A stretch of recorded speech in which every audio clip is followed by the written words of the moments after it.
de buscar la información esta vez a través de una serie de propiedades que podían ser físicas, físico-químicas de los distintos analitos.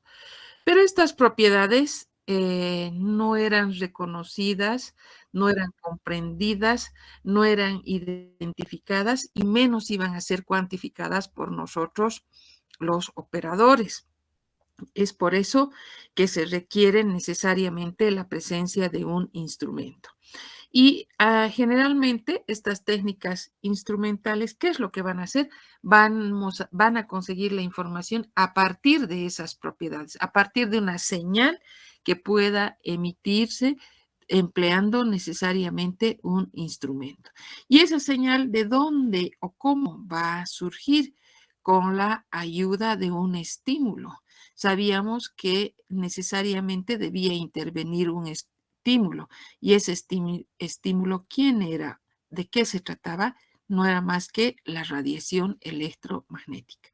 Entonces, desde ese punto de vista, se hace totalmente importante y necesario ir revisando algunas de las propiedades que tiene la radiación electromagnética.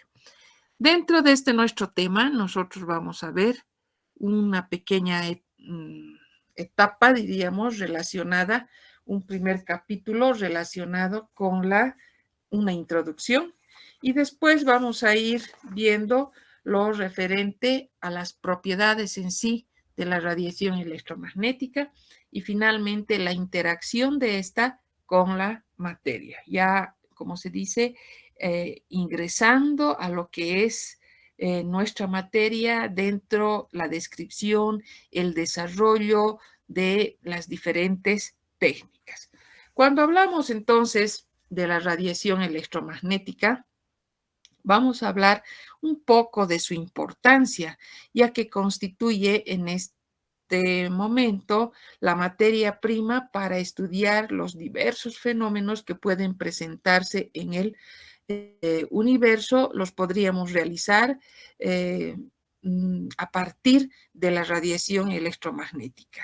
Ahora, ¿por qué la importancia de la radiación electromagnética? Porque a través de esta o con la ayuda de esta se logra describir casi, diríamos, la totalidad de los fenómenos existentes en el universo. A estas alturas podemos considerar como una herramienta fundamental en el área de la física, en el área de la química, y para comprender mejor es necesario conocer cómo se manifiesta, en qué tipos de entornos actúa y cuáles van a ser las características de lo que se conoce como el espectro electromagnético. Ahora, ¿cómo definimos, antes de hablar del espectro electromagnético, cómo definimos a la radiación electromagnética? Como una forma de energía, como una forma de energía que se transmite en el espacio a grandes velocidades. A ver, les hago recuerdo de la velocidad de la luz en el vacío. Teníamos aproximadamente un valor de 2,9979 u 8 por 10 a la 8 metros por segundo. ¿Por qué asociamos la radiación electromagnética a la luz? Antes de continuar, es necesario aclarar. Recuerden ustedes que cuando se revisaba, cuando vemos nosotros las distintas teorías acerca de la naturaleza de la luz, existe en primer lugar la teoría corpuscular que decía que la luz se propagaba en línea recta bajo la forma de partículas o haces de fotones. Esta teoría no logra explicar una serie de fenómenos y situaciones, por lo tanto se sigue y se continúa estudiando y posteriormente surge la teoría ondulatoria que dice que la luz tiene una naturaleza o un comportamiento muy similar al de una onda. Pero en este segundo caso, también estamos en la misma situación, ya que no hay una total explicación a través de esta teoría de una serie de fenómenos que pueden llevarse a cabo.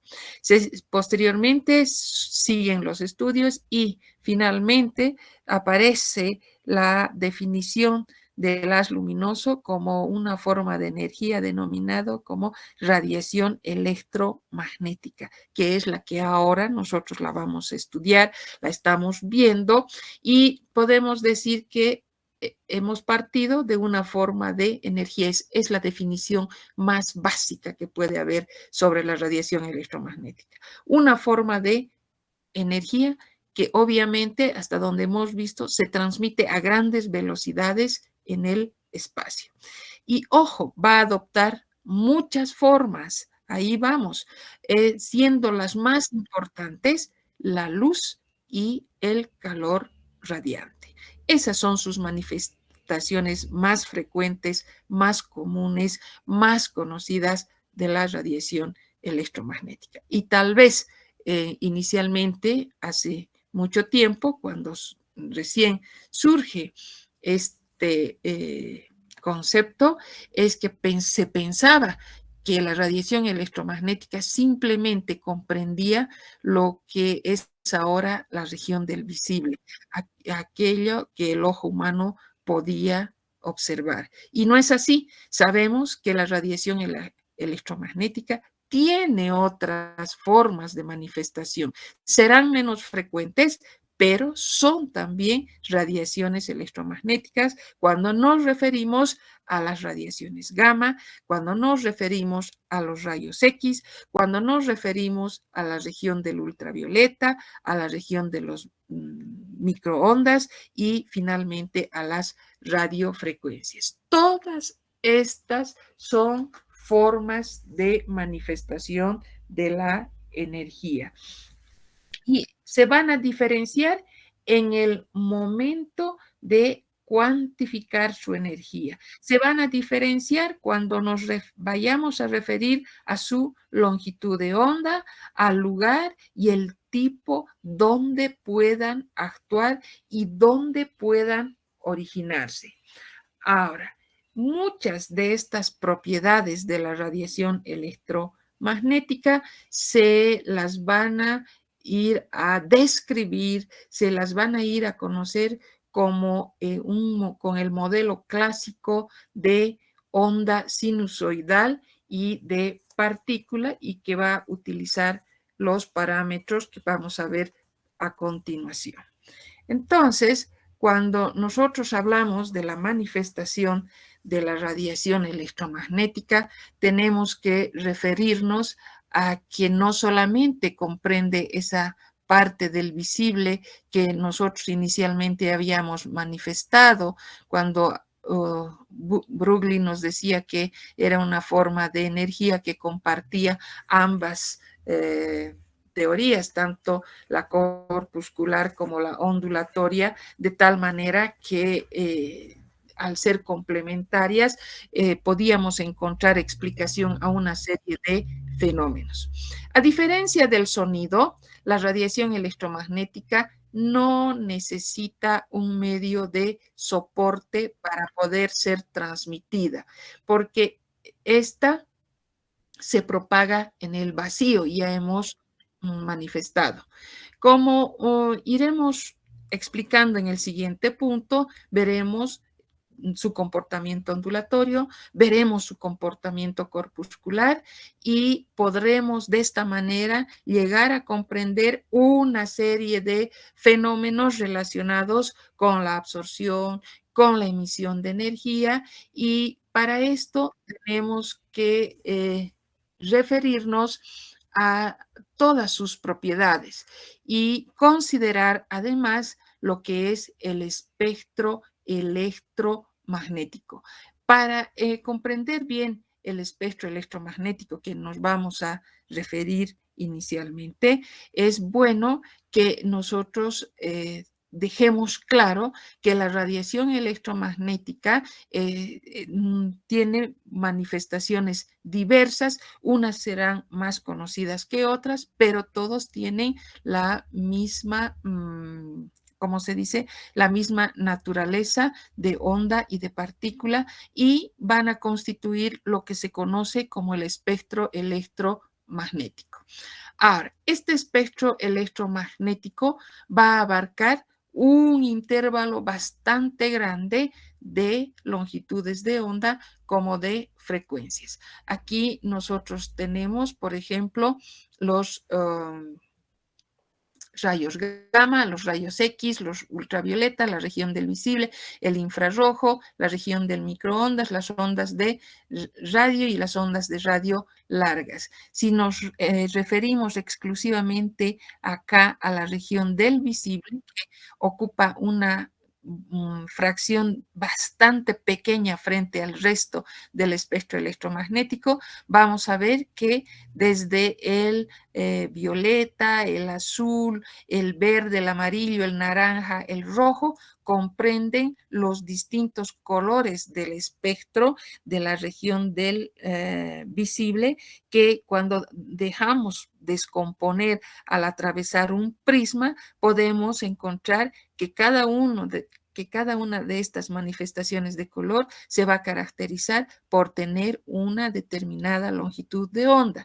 Y estas longitudes de onda van a ir en forma creciente desde el violeta, el azul, el verde, el amarillo, el naranja, en cuanto se vayan desplazando hacia la derecha. Es decir, se va a ir incrementando su longitud de onda, cosa que en el caso de del espectro, ya hablando totalmente de lo que es el espectro electromagnético, nosotros tenemos que decir que la primera región, la región de los rayos gamma, será o se considerará una región altamente energética, será la región donde el poder energético llega, digamos, a sus máximos valores. Posteriormente estarán ubicados los rayos X, luego consideramos a la región del ultravioleta, el visible, el infrarrojo, y una fracción del infrarrojo ya podemos hablar de manifestaciones de calor, ¿no es cierto? Entonces, pasemos a lo que va a ser antes de seguir, o nos referiremos, ¿dónde está? Mejor. Bien, antes de pasar a hablar de las propiedades de la radiación electromagnética, hablaremos un poco más de lo que va a ser el espectro electromagnético. Bien, hemos dicho que inicialmente se consideraba que los métodos espectroscópicos simplemente estaban comprendidos en la región del visible, y esta región del visible, como tenemos en la diapositiva, se descomponía en sus distintas longitudes representadas por un color y sus componentes respectivos, y estos aplicados, usados en el análisis cuantitativo. Con el desarrollo, con el paso del tiempo, van cambiando, se amplía la visión y se llega a la conclusión de que no solamente el espectro electromagnético había estado formado por la región del visible, sino que estaba formado por una serie de regiones, además, o sea, manifestaciones que, si bien no tenían la misma frecuencia que en el caso del visible, pero también eran manifestaciones o era de naturaleza de la radiación electromagnética. Entonces, este espectro electromagnético constituye o está formado por todas las manifestaciones de la radiación electromagnética. Y tenemos ahí los rayos gamma, los rayos X, la región del ultravioleta, la región del infrarrojo, la región del, antes del ultravioleta considerar la región del visible, entre el ultravioleta y el infrarrojo, desde luego, ¿no es cierto? Tenemos la región del microondas, las ondas de radio y las ondas de radio largas. Ahora, estas manifestaciones que tiene la radiación electromagnética, que ubica, que clasifica en distintas regiones, tendrán aspectos comunes, como también tendrán algunas diferencias. Entonces, si decimos que el espectro electromagnético es una manifestación de la radiación electromagnética, tenemos que decir que todas estas regiones van a ser formas de energía, ¿no es cierto? Y también tenemos que decir que tiene un componente cada región de onda y de partícula, desde los rayos gamma hasta las ondas de radio. Esas son las semejanzas que nosotros encontramos en cada región del espectro electromagnético. Y cuando nos referimos a la diferencia, ¿por qué vamos a tener distintas regiones? ¿Por qué vamos a tener la región de los rayos gamma? ¿Por qué vamos a considerar la región del ultravioleta o la de las ondas de radio? Si todos constituyen manifestaciones de la radiación electromagnética. Se diferencian, se agrupan, se separan o se diferencian. ¿Por qué? Por la cantidad de energía. Hemos dicho que esta región es la más energética frente a este y al resto. Hemos dicho también que vamos a tener que hay otras diferencias, como ser la longitud de onda, como el lugar donde actúa, como el tipo de energía que podemos contar para cada una de las regiones. Por lo tanto, si hablamos de las diferencias de cada una de las regiones, tenemos pues que decir que constituyen, en primer lugar, la cantidad de energía. Luego, las longitudes de onda van a ser distintas. Vamos a ver, por estas características tendrán un actuar diferente en el lugar y también se originarán en distintos lugares. Por lo tanto, nosotros cuando nos referimos al espectro electromagnético, vamos a hablar en primer lugar de algunas características de la región de los rayos gamma.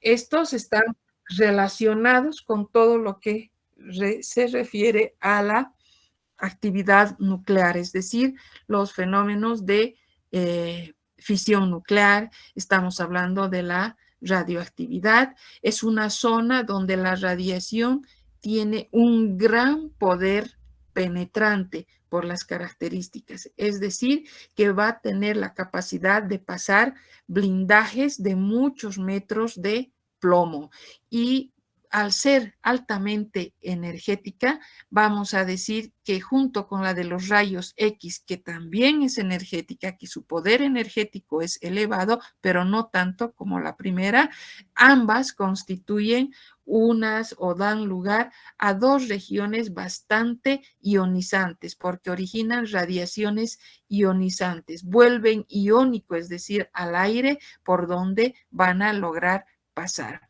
Esta región de los rayos X, por ejemplo, van a ser energéticos, pero no tanto como los rayos gamma. Los rayos gamma estaban relacionados con la fisión nuclear, con las actividades nucleares. En cambio, los rayos X, si bien serán energéticos, van a poder atravesar sustancias opacas como el tejido muscular. Tal es el caso que ocurre cuando estamos hablando de exámenes de pruebas como son los rayos X, pero de igual manera van a tener la característica de contar con radiaciones ionizantes.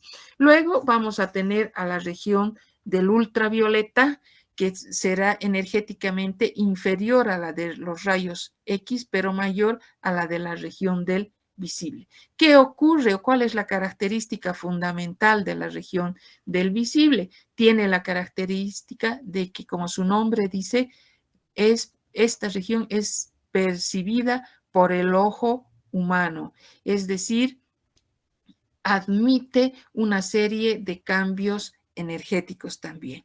Tenemos a la región del infrarrojo, tenemos a la región de las microondas y las ondas de radio. Estas energéticamente tienen o son de menor contenido. La radiación electromagnética en estas regiones tiende a transformarse en calor, es decir, va a desarrollar una cantidad bastante elevada de calor. Entonces, a partir de estas características, desde su punto de vista energético, que va a ir en forma decreciente, tenemos que hablar de otra propiedad que va a ser la longitud de onda. La longitud de onda sí va a ir en, como se dice, va a ir creciendo, va a ser vamos a ver que esas longitudes de onda comprendidas en la región de los rayos gamma será incrementándose conforme vayamos pasando o recorriendo hacia las otras regiones. En cambio, el poder energético va a ir en descenso. Hay una relación inversa cuando nos referimos al poder energético, a la frecuencia o a la intensidad relacionados o en función de la longitud de onda. Es decir, a mayor frecuencia hay mayor intensidad de energía, hay mayor poder energético y vamos a ver que la longitud de onda va a ser menor. Y esta longitud de onda va a ir creciendo a cuanto vayamos pasando a las otras regiones que energéticamente son inferiores a la anterior. ¿Sí? Ahora, hablaremos del origen de las radiaciones y cuando nos referimos al origen de las radiaciones por las características que presenta la región de los rayos gamma, vamos a ver que estas se van a originar a nivel del núcleo de la materia, es decir, van a liberar radiación electromagnética a nivel del núcleo de la materia.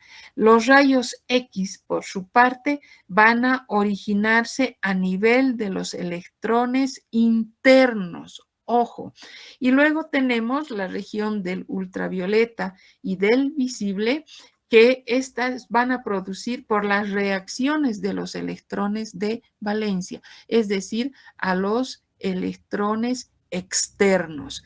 Tanto el ultravioleta como el visible van a estar comprometidos con los electrones externos. En cambio, vuelvo a repetir, la región de los rayos X incluyen o se originan a nivel de los electrones internos. ¿Sí? Ya vamos viendo cómo estos se van a ir diferenciando. Ahora, ¿dónde y cómo nosotros vamos? Y el resto sabemos que hay transformaciones en calor.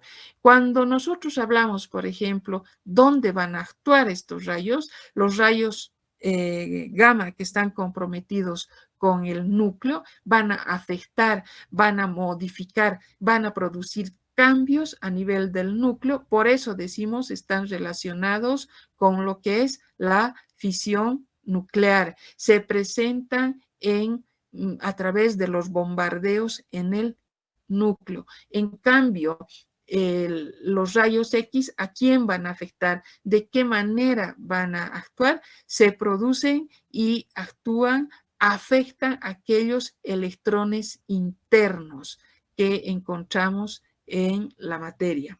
Y finalmente, si nos referimos a la región del visible y del ultravioleta, como hemos mencionado anteriormente, afectan, modifican a los electrones externos o de valencia. Aquí voy a hacer hincapié en algo importante que es dentro de lo que es nuestra materia y lo que son las técnicas instrumentales, para nosotros constituyen regiones de importancia.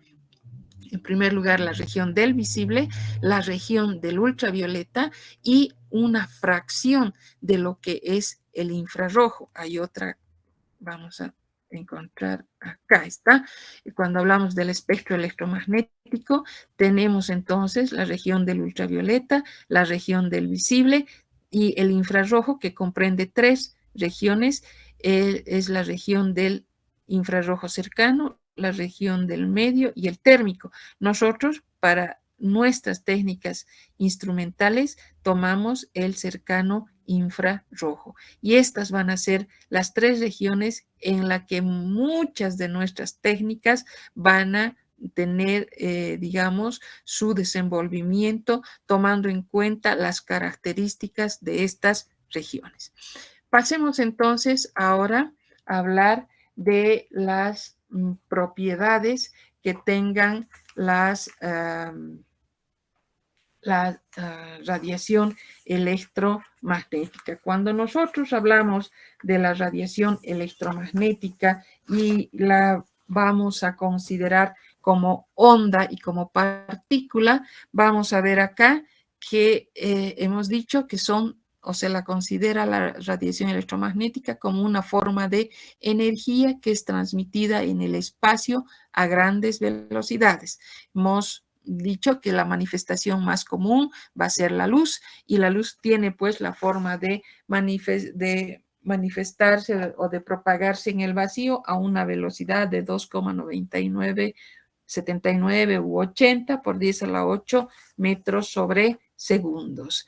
Hemos dicho que tiene un comportamiento sinusoidal y de partícula, es decir, estos son totalmente complementarios, estos comportamientos, debido a que solo de esta manera vamos a poder llegar a comprender una serie de fenómenos que se van a desarrollar.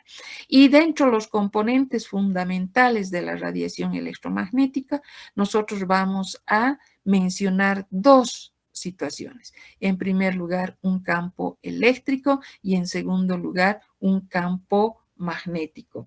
Entonces, estos dos elementos que constituyen nos van a permitir a nosotros llegar a comprender perfectamente, tanto desde un punto de vista ondulatorio como posteriormente desde un punto de vista de partícula cargada o como haz de fotones. Aquí tenemos, por ejemplo, en esta diapositiva, las propiedades de la radiación electromagnética cuando nosotros consideramos el campo eléctrico y el campo magnético, y también si hablamos de las características o de sus propiedades ondulatorias, tenemos que referirnos a que existen bastantes, o sea, a que debemos referirnos a bastantes parámetros, como ser la amplitud, como ser el periodo, como ser la frecuencia, como ser la longitud de onda, como ser la velocidad de propagación, el número de ondas, la intensidad e inclusive la potencia también podríamos relacionarla. Entonces, cuando nosotros nos referimos, por ejemplo, en este caso a la derecha, en esta nuestra gráfica, vamos a tomar en cuenta a la amplitud, que la encontramos acá y la definimos como la altura o la elongación máxima que podemos encontrar. Tenemos al periodo, el periodo lo definimos como el tiempo en el que se realiza la repetición de una onda completa. Tenemos acá, tenemos luego a la frecuencia que la definimos como el número de ondas que pasan por un punto en una unidad de tiempo. Luego tenemos arriba a la longitud de onda, que es la distancia de un suceso completo o es la distancia entre cresta y cresta, que nosotros la vamos a medir en línea recta. Tenemos también la velocidad de propagación, que cuando se refieren a ondas electromagnéticas, estamos hablando que es constante en el vacío, y tenemos el caso de la velocidad de la luz que acabamos de mencionar. Tenemos luego a la intensidad, que es la energía por la unidad de tiempo que atraviesa una unidad de superficie que está en dirección de en la dirección de la propagación de la onda electromagnética.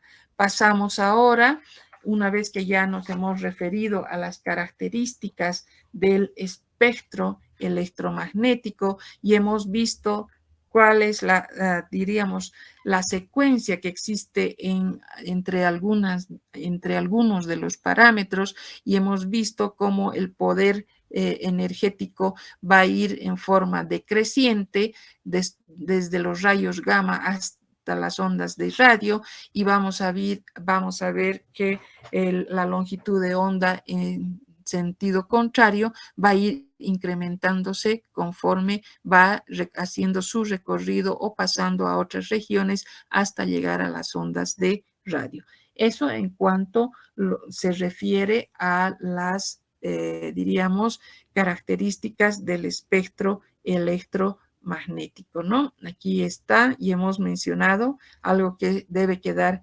bien y claro, es que si bien para nosotros el espectro electromagnético es importante porque son manifestaciones de la radiación electromagnética, para nosotros dentro de lo que es el análisis instrumental son 3 regiones las más importantes que las vamos a considerar, que van a ser la región del ultravioleta, el visible y la región del cercano infrarrojo, porque las características de esta radiación que van a ir a actuar a nivel de los electrones externos o de valencia son los que nosotros vamos a emplear, vamos a utilizar para explicar una serie de principios de algunas técnicas instrumentales.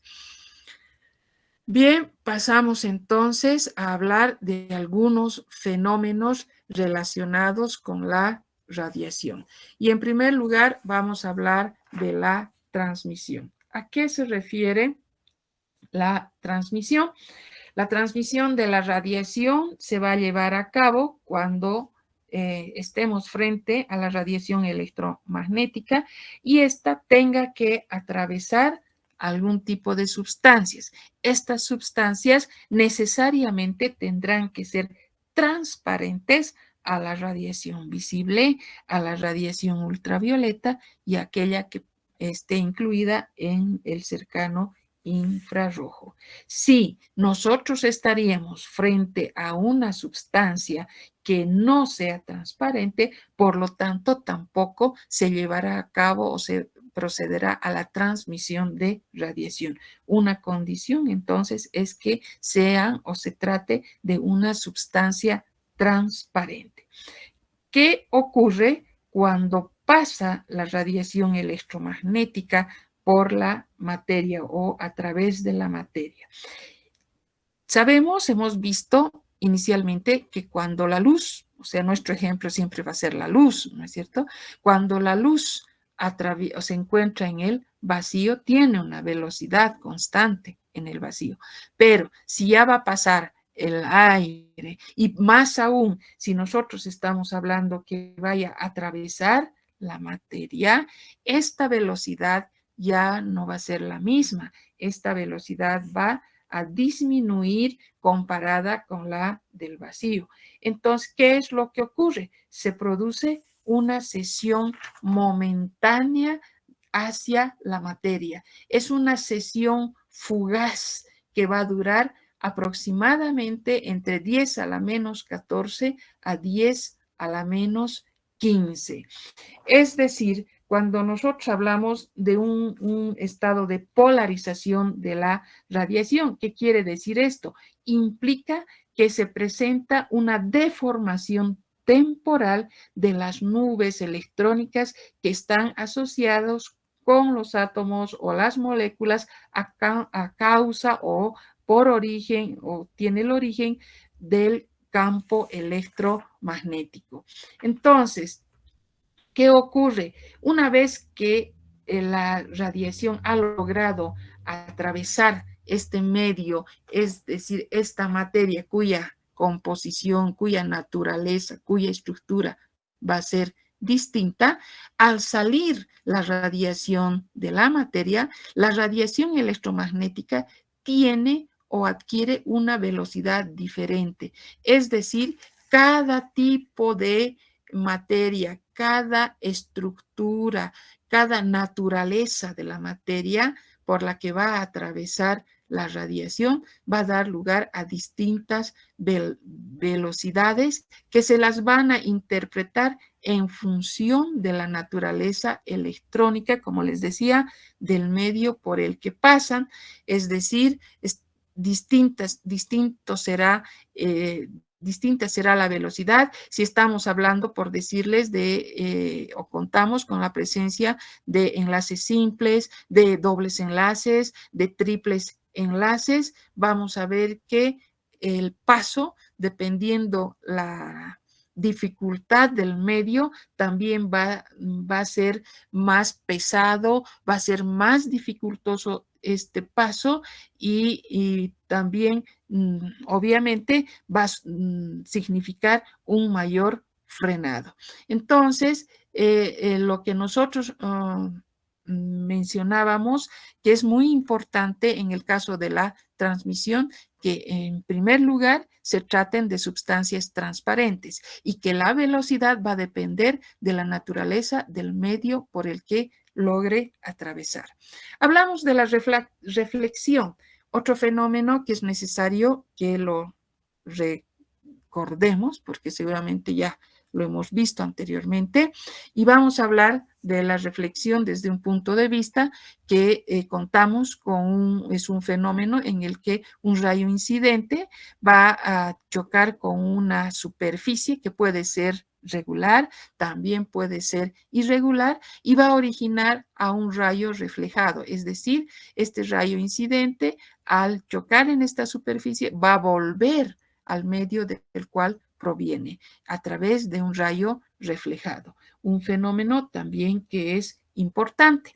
Luego, otro fenómeno que debemos tomarlo en cuenta va a ser la refracción. ¿En qué consiste la refracción? Es un fenómeno en el cual existe un cambio de dirección de la radiación. Tenemos un rayo inicial, un rayo que va a atravesar un medio que va a ser de distinta densidad y va a originar un rayo que se ha logrado o refractar, que se ha logrado desviar con respecto a la normal. A este fenómeno se conoce con el nombre de refracción, porque se produce una desviación del rayo inicial, del rayo incidente con respecto, o sea, este rayo refractado va a ser el que es desviado con respecto al rayo inicial.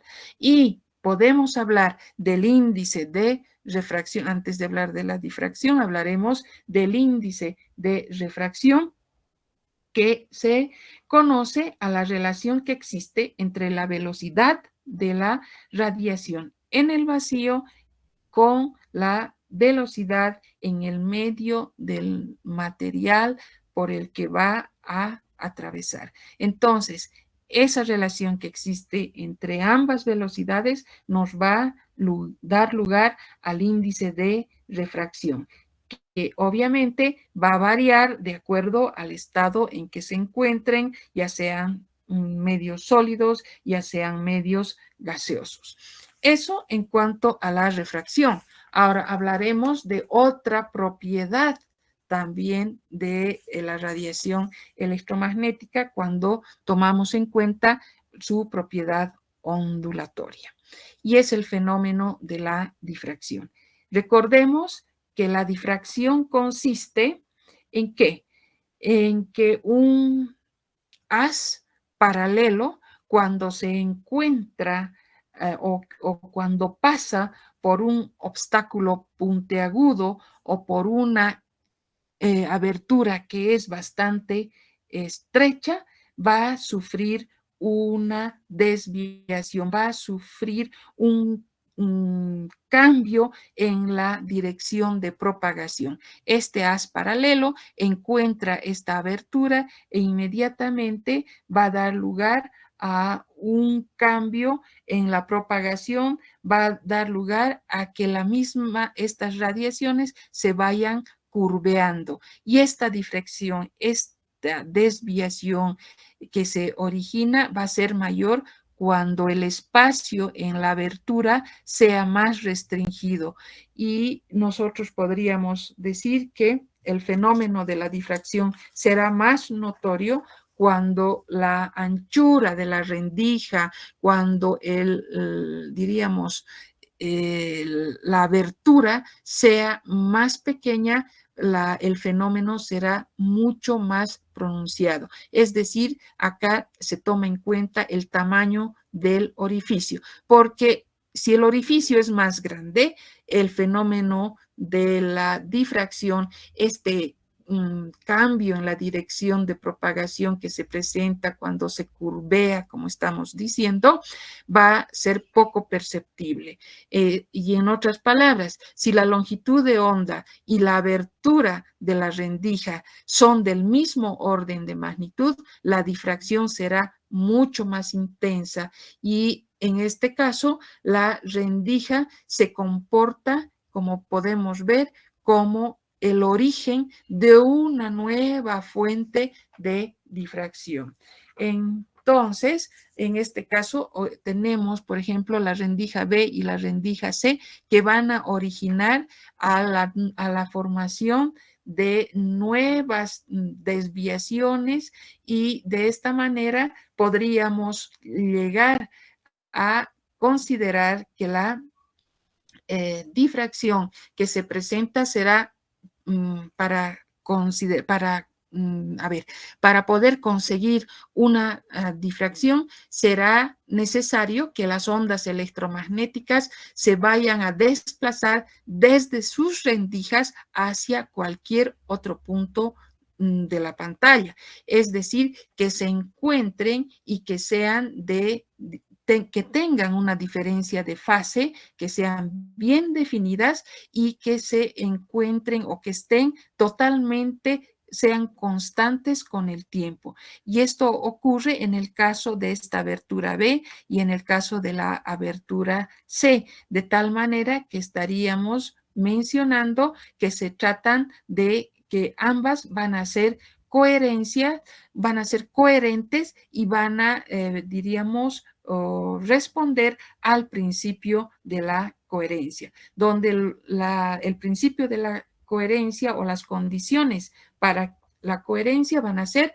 que las dos fuentes de radiación, tanto B como C, en este caso, tengan frecuencias y longitudes de onda que sean idénticas, por un lado. Y en segundo lugar, que las relaciones de fase entre los dos casos, entre B y C, permanezcan constantes con el tiempo.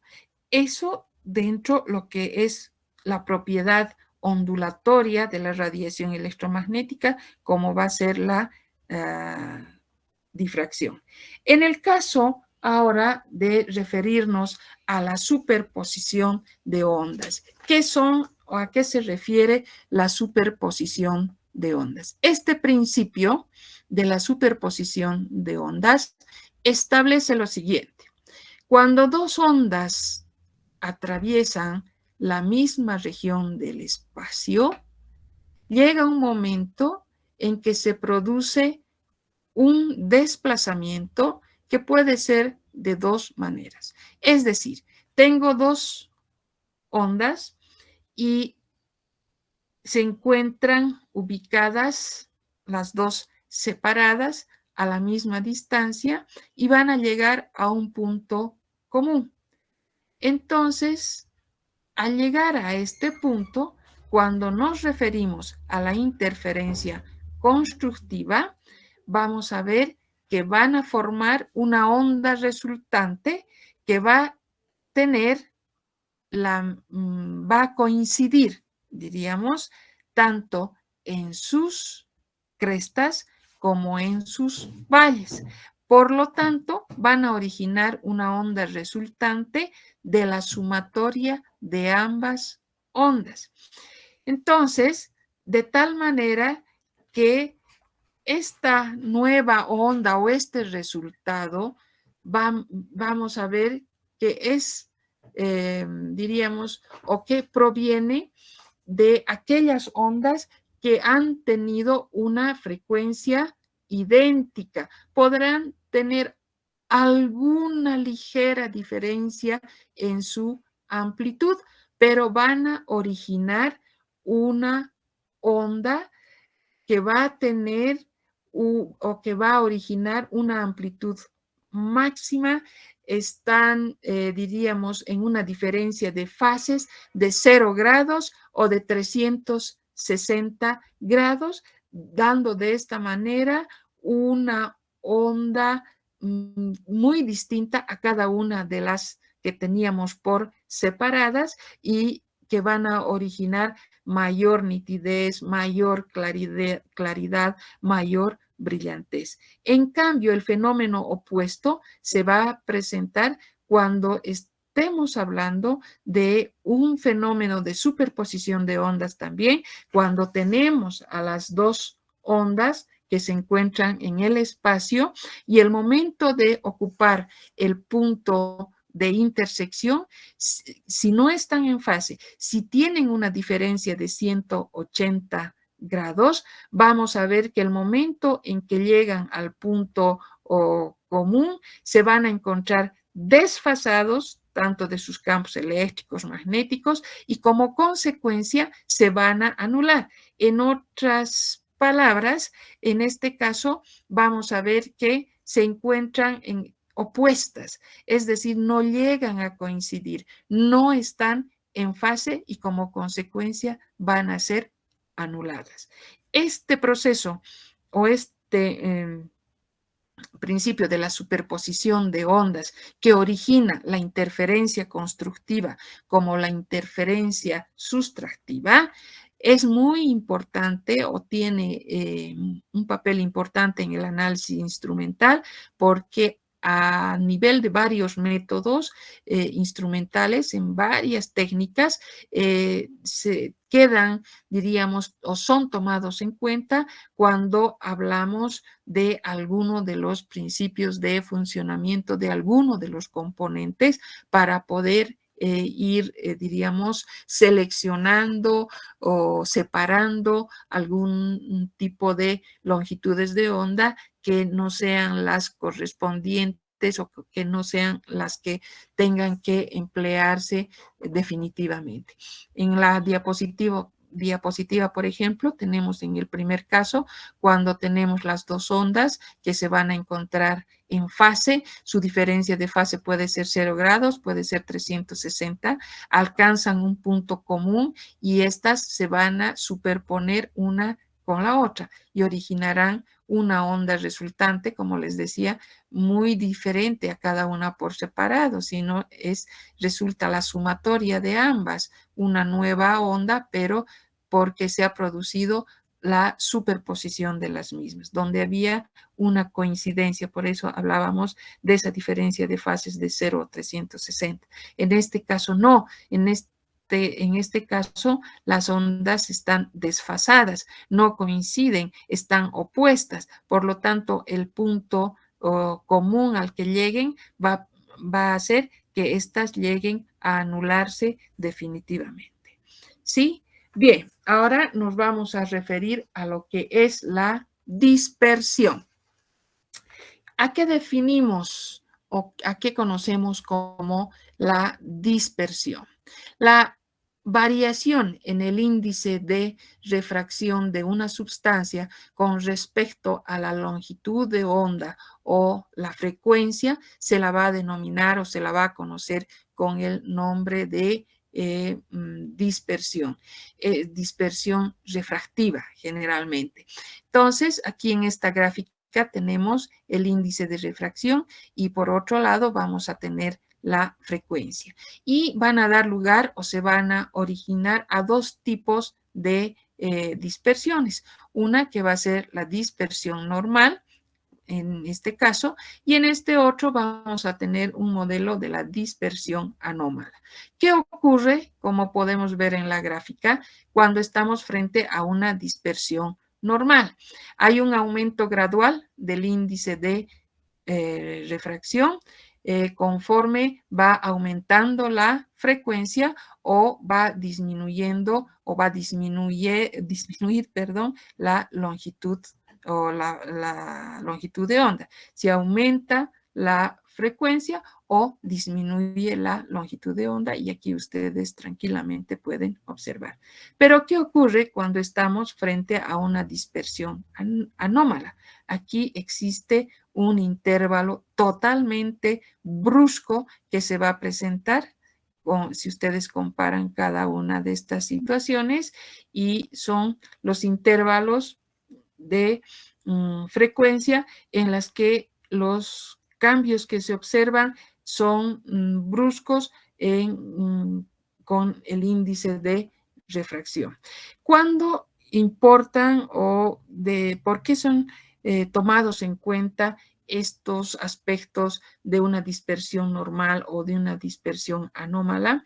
Tienen la importancia el momento de elegir los materiales de cada uno de los componentes ópticos que van a formar parte de los instrumentos. Es importante tener en cuenta estos datos para elegir la opción más correcta o conveniente. Vamos a quedar acá porque a partir de empezamos ya, a partir de esta diapositiva, a relacionar las propiedades mecánico-cuánticas y las aplicaciones que vayamos a tener en los distintos métodos instrumentales que vamos a ir desarrollando. Entonces, de esta manera, tenemos nuestro tema de hoy. Las diapositivas se las voy a pasar. Les voy a pasar igualmente las fotocopias del texto que nosotros llevamos de referencia para que puedan ustedes prepararse para su examen. Si no hay más cosas que decirles, quedamos hasta la próxima semana.